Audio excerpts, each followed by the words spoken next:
All right, guys, so I just got home from the NAMM conference 2020, and let's just talk about what I saw.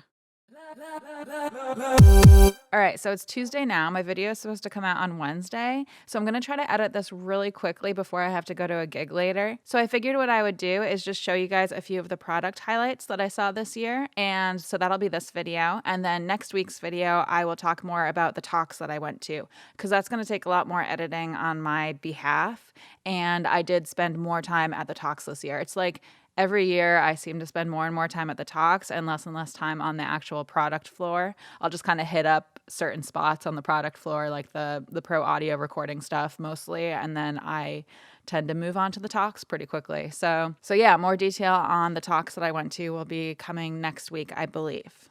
So I figured I'd just touch on a few of the products that I saw this year. It's not a comprehensive list at all. It's kind of just what stood out to me, what I thought was interesting, what I went and sought out. So I hope that's okay with you guys. So first I wanted to talk about the brand new Waves plugin, and it was released at NAMM this year. So it was just released. So it's called Ovox, and it's a vocal resynthesis plugin, and it's a lot of fun to play with. And I'm sorry I don't have a better video for this one, but it was a bit more of a put on headphones and try it out for yourself type of thing. So maybe I can get the plugin myself, and maybe in a couple weeks I can do a review of it on my channel here. So let me know if you want to see that in the comments below.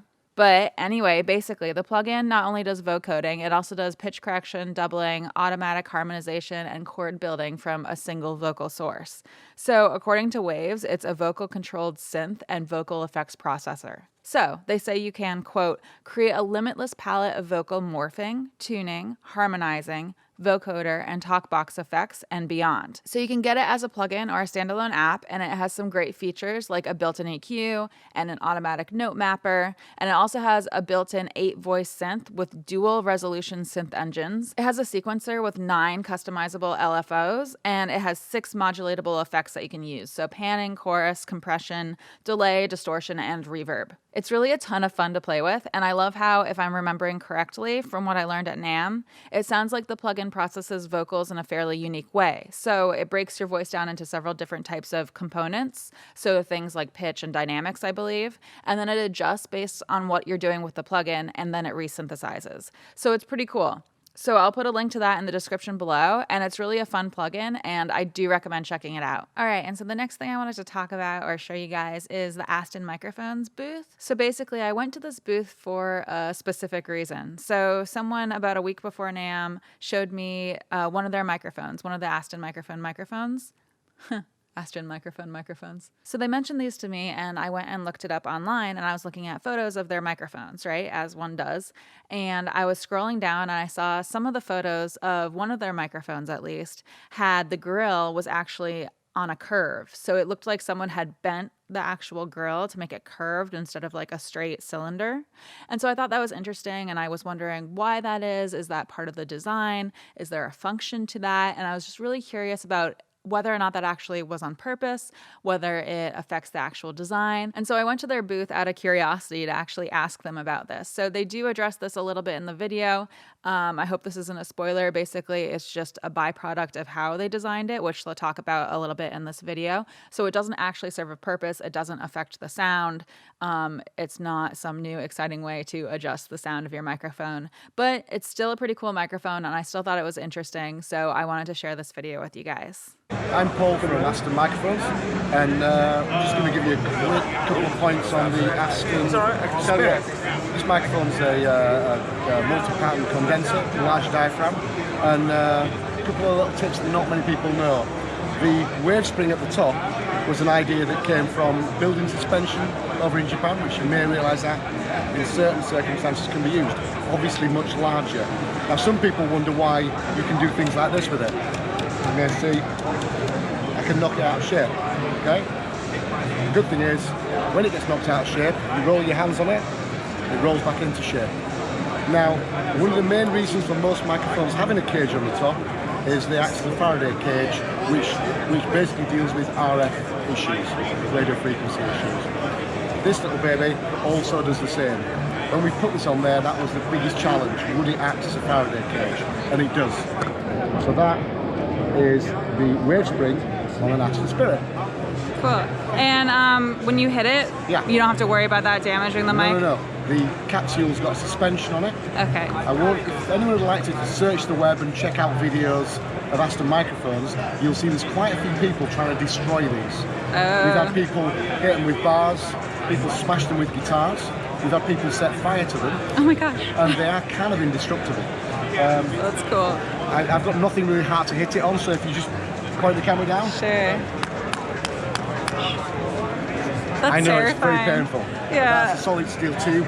Yeah, and everything inside it, from the circuit board to the capsule, is all suspended. Okay. And cool. obviously, we warranty that for 3 years as well. So you can beat it up as much as you want, and still warranted. Nice, cool. And what kind of applications do you recommend it for? It's used for vocals.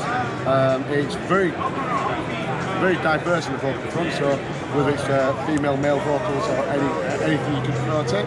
It's often used for choir recording.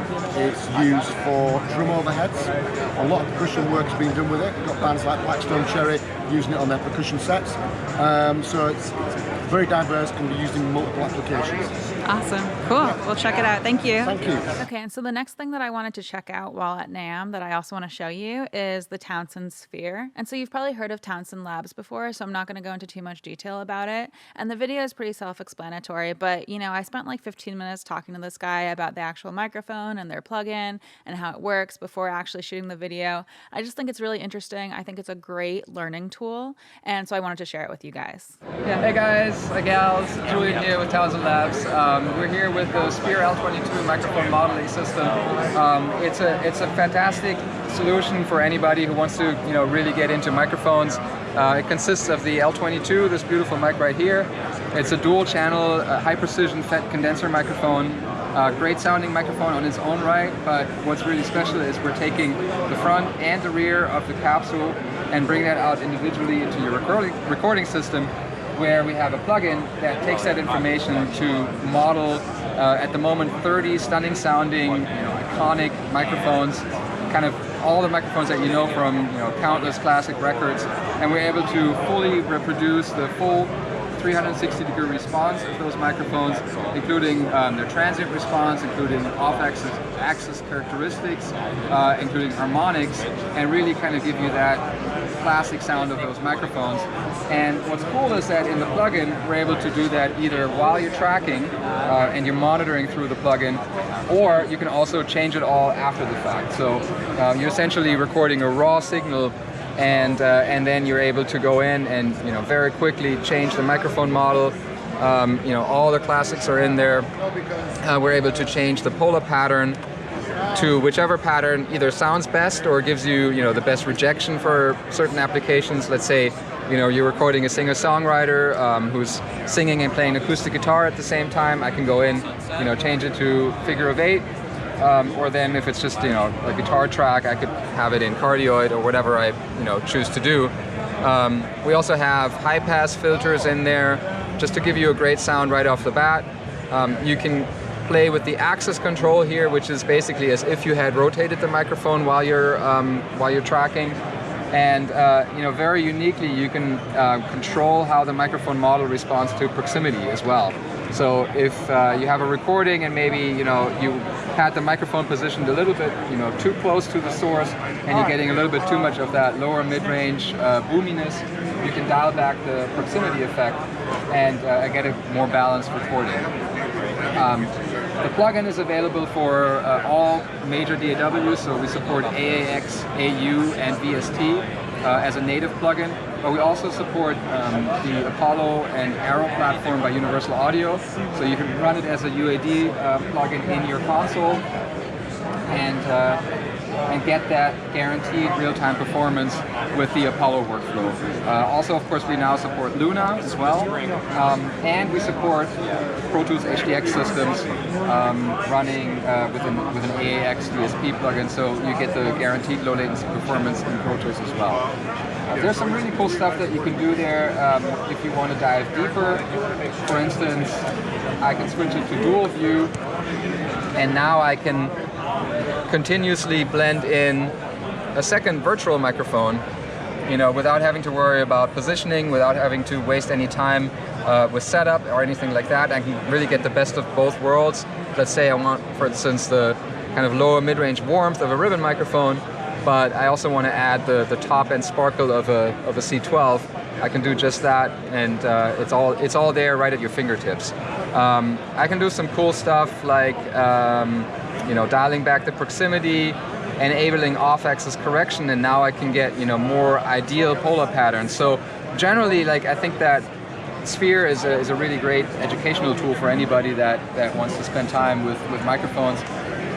Joe Ciccarelli is right over here actually at our booth, legendary Grammy-winning producer engineer, and he told me even for him it's really great that with Sphere he can go in and he can try things that he otherwise maybe never would have dared to do because you always have limited amount of time when you're tracking, right? And so it's a really great educational tool. The best part is the plugin itself is actually available for free. There's no copy protection, so anybody can go to our website, to townsendlabs.com. All you need to do is create an account and you can download the plugin as well as the exact session that I have here. And so you can familiarize yourself with the microphones. There's always a little bit of history to these microphones, so you can read up on them, learn about them, that's cool. and find out what classic records were recorded with it. And yeah, just it's kind of a journey through the history of microphones, and yeah, so go ahead with that. And the microphone itself, the whole package, is available for $14.99 in the US. It's available right now, and yeah, so check it out. And the plugin, you can do that even if you don't own the microphone yet? Yeah, so It's not going to have all the functionality, I'm so sure. it's going to have all the functionality, Okay. but you need some source material. The microphone, right? yeah. You need the microphone to make it work, but that's where those pre-recorded tracks that we have on our website come in, because Cool. you can play with that and Nice. get the full sonic experience. But then, of course, when you want to track something on your own, you would unfortunately need to get it. Yeah, sure. Cool. Well, I love that. I love that the point you made about it being an educational tool too. I think that's really important to keep in mind. Yeah, I think we're going to see this like in universities and colleges pretty soon. Yeah. There's already a few out there, like the Blackbird Academy, for example. I mean, Blackbird has probably the best microphone collection in the world, but the Academy still uses the microphone because what it means is, you can track something in a session with the mic, and then all the students can take it home and play on it on their own, without having to use up time in the studio. So Yeah. it's super valuable for them. There's some added benefits because it's a 2-channel recording. I can also record in stereo with it, so all I need to do is rotate the microphone 90 degrees, and now I have a left channel and a right channel, all with one microphone, for a true stereo output. So it's really powerful. We kind of started with the microphone modeling, but what we're actually doing in the plugin goes way beyond that. So there's stuff that I can do that I could never do with conventional microphones. Yeah. Cool. Awesome. Well, it seems like a great tool. Thank you. My pleasure. Thank you. Okay, and so the last thing that I wanted to talk about and show you guys is the new Luna DAW. And so this has probably been all over the NAMM news cycle, so I'm sure you guys have heard about it. So I won't go into too much detail with it, but it is one of those exciting new things for this year, and I did want to mention it. And I find it pretty exciting because it's made by Universal Audio. And so what that means is that Universal Audio is actually supplying the new Luna DAW to people that have certain types of their interfaces. So there's a whole list of audio interfaces that they have that are compatible with the Luna DAW. And if you have one of those interfaces, then you can actually get the Luna DAW for free. You have to have a Mac OS and you have to be running, I believe it was Thunderbolt. I'll have to check that, but I'm pretty sure it was Thunderbolt. So in total, if you have one of their compatible interfaces that's attached using a Thunderbolt to a Mac OS system, then you can get this Luna DAW for free. And that's pretty exciting. I mean, it's exciting anyway to be able to get access to a new DAW for free, right? I actually believe I qualify to get the Luna DAW, so I went to go check it out. I went through the whole demo. It's like you have to wait in line, and then they give you headphones. They have a little video intro with this guy pretending to be Major Tom. It's all space themed, which was pretty cool. I loved the branding on it. And so in this NAMM demo, you took these headphones and you went through this winding hallway and you plugged into different demos within that hallway. And so the basic idea was they were having you listen to different analog instruments versus digital, different, analog systems versus digital, just so you could get an idea of the difference between high quality analog gear and digital stuff. So that was pretty fun. It was a beautifully done intro to the actual demo. And then at the end of that hallway, you could actually demo the actual software, which I did for quite some time. And it was pretty good. I liked it. There were a lot of similarities with Pro Tools, with other DAWs out there, which shouldn't be too much of a surprise, right? But yeah, it looks great. It looks really exciting. The whole idea behind it is that it's modeling analog sound, right? So that's pretty cool. You know, you're plugging in through the universal audio interface, but then the DAW, the Luna DAW, is now modeling, you know, Neve boards, Studer tape, you know, old school analog gear, and Moog synthesizers. So it's pretty cool. It's all about modeling that analog gear, right? And getting that nice warm sound. So it was pretty exciting to see the Luna system. I love the branding for it. I know that's weird. I'm nerding out over the branding just as much as I am over the idea of the actual DAW, but I thought it was interesting, so I wanted to share it with you guys. So keep an eye out for that, and if you qualify to get it for free, then that's really exciting, right? I'm pretty pumped about it, and I think I'm going to actually try it out. And if I'm remembering correctly, they told me that it should be coming out in April of 2020, so it should be coming out pretty soon, so keep an eye out for that. So yeah, that's about it for today. I gotta get going, but keep an eye out for next week's video where I'll talk more about the talks that I attended. I believe. That's my plan at least. So yeah, as usual, if you like this video, please hit the like button, subscribe to my channel, share my videos with people that are also into audio. And if you want to support my channel more directly, I do have a Patreon. So it's patreon.com/CatoNoise. And my patrons do get access to additional content. So yeah, I come out with new videos every Wednesday, and thank you for watching.